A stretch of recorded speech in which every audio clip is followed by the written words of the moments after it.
Speaking of media bias, as you know, with the passing of RBG, there's been a lot of discussion on who's going to fill her seat. And many in the media are already fretting some of the potential nominee picks from President Trump. And we have an example of that. Roll tape.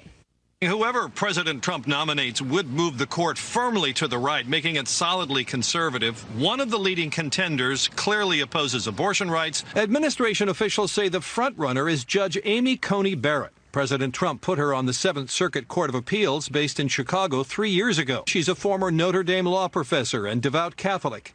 In a 2003 Law Review article, she questioned the reluctance of federal courts to overturn precedents. Defenders of the Roe v. Wade abortion ruling cite decades of reliance on precedent as a reason to keep it.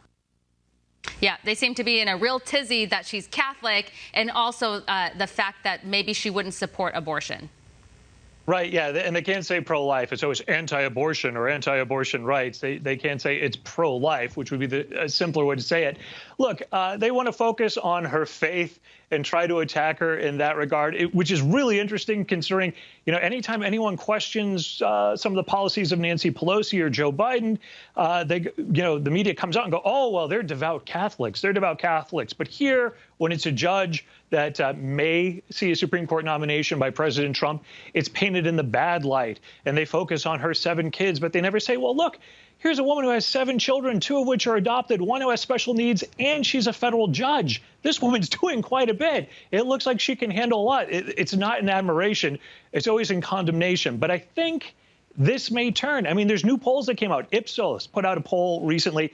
Worldwide, only 44%, less than half, think women should be able to have abortion whenever they want one. We had the Marist poll last year, showed 75% of Americans say, hey, if you're going to go back and revisit Roe v. Wade, let states enact stricter controls if that's what they want to do. Or, you know, outright outlaw abortion if that's something a state wants to do. So Trump may be on the right path by saying, hey, I said I was going to nominate someone who is pro-life. This person is pro-life. And if this bleeds over into Election Day, might end up turning out to be a good thing for the president. Yeah, and the way the Democrats react, it makes it seem like abortion is the biggest issue going on in this country, especially, you know, from people from the outside looking in.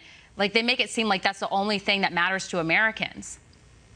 Yeah, that's it. You know, they never talk too much about the Second Amendment or government overreach or things of that nature. It's just, as they put it, anti-abortion rights. Yeah, I just don't understand that.